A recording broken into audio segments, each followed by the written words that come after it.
Well, it's safe to say the Cowboys definitely needed this one after dropping 3 straight, but the offense came alive after the defense stepped up big in the first half, forced a fumble on the opening Eagles possession. Dak Prescott and the offense punched it in for 6 after that and didn't look back.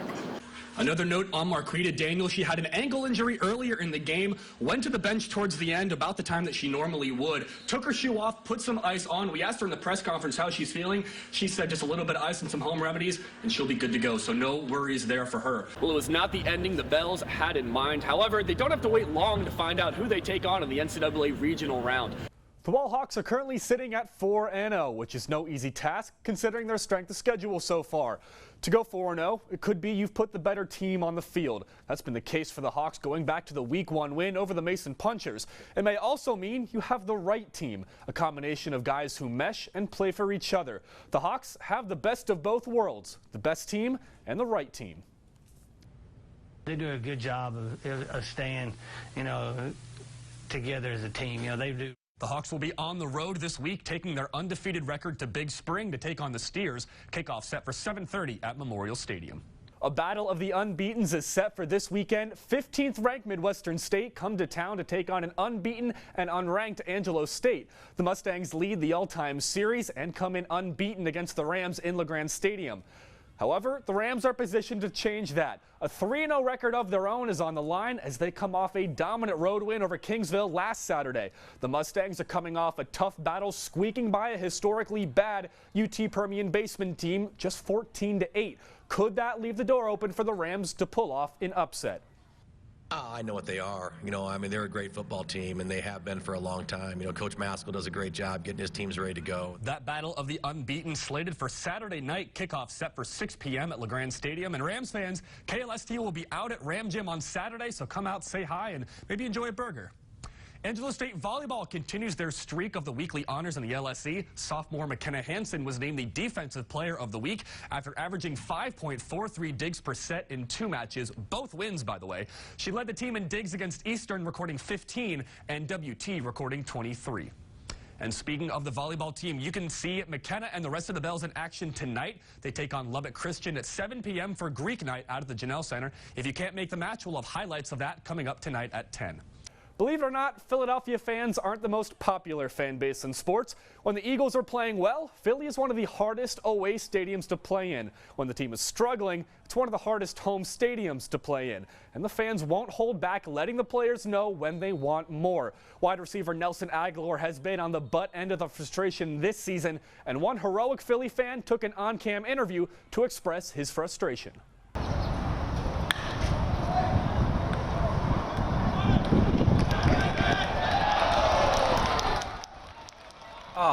The sounds of baseball.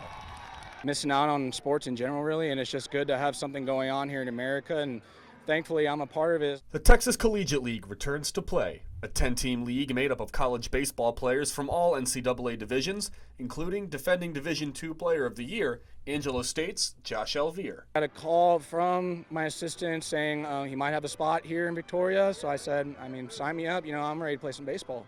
Along with Elvier, fellow ASU Ram Trent Baker and team newcomer Reese Johnson are also playing in the TCL, facing stiffer competition in hope of a College World Series run. The pitching has been a lot better from what I've seen, I've seen a lot of guys running up to the mid and upper 90s and stuff, so that's another thing that I love being about this league is that you get exposed to a lot of good competition. And, you don't get that a lot in some summer leagues, but in here, it's the best of the best, especially since it's one of the only summer leagues that's going on right now. Until Major League Baseball begins their season, the TCL is the only gig in town. This country, it revolves a lot around sports. People enjoy them. Everybody watches sports, whether that's football, basketball, baseball, golf, anything. They watch all of it. So just for, the people in America and especially here in Texas and the TCL, being able to watch some very highly competitive baseball it just brightens my day, that we can bring that kind of joy to people. Reporting from San Antonio, I'm Matt Loch, KLST Sports.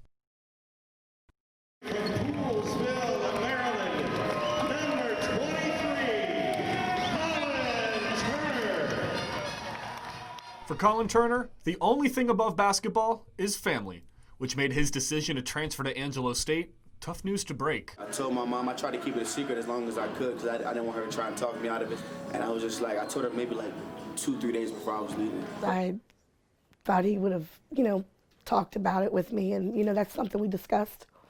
I wanted to be a part of that decision, but at the end of the day, I knew it was something that he had to do, and it was the best thing for him. When his family surprised him with a senior weekend visit to San Angelo, Colin wanted to give them a show. Every time they come, I just try to give them the best Colin Turner I can be.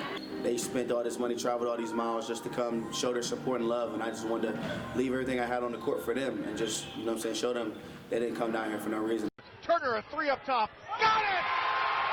Colin Turner, 3! There you go, mama. The third highest scoring game in Angelo State history. Colin followed up his 44 points with 22 on senior day. I'm not surprised. I mean, I knew he's one of the best basketball players I know. So, I wasn't surprised. I knew he had it in him. Yeah, he proved everybody wrong. I'm happy for that. He rose to the occasion, and he's a good man, good guy. I'm proud of him. Reporting for KLST Sports, I'm Matt Loch.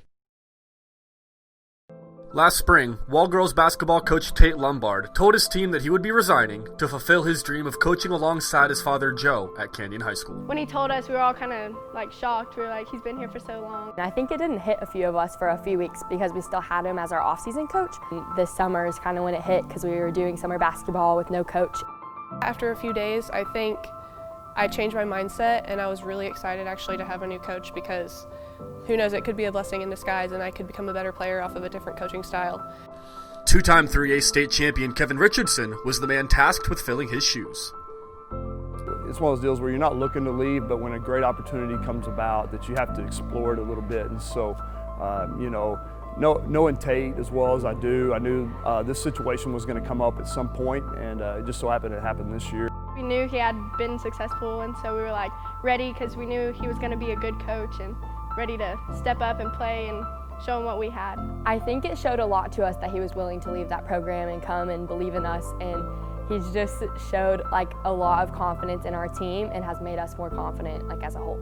As a coach, you feel like you can coach at this level and you know what it takes to get you to the regional tournament, and you know what it takes to get you to the state tournament, and so you hope that that success, whether it be your resume or whatever, the success you have in all those games will translate into wins for another program. We're really lucky that we got to have him as our coach. I'm excited for what the rest of the season brings with him, and I'm sure that we're going to do great with him. I don't know what the potential of this team is yet. I think it's still developing, and I think that's a great thing. We're still a work in progress, and I think every team is a little bit like that, but this team is definitely like that just because of the changes that they've gone through to get to this point. Any of us, whoever the coach is, we're just kind of the holders of the position at the time, and we're all trying to make it better. And I think I was like that at Canadian when I was there. I was trying to make it better, and I'm doing the same here at Wall. There's always shoes to fill. It doesn't matter what job it may be, but I feel like that's not really the reason, not anything that I ever think about. When I leave here, I want it to be a better program than even what it was when Tate had it or any coach had it, Coach Chitsey or Coach Williams at that. So, just knowing all that, you just want to continue the program and continue to be successful and hopefully add to it and hopefully make it better at the end.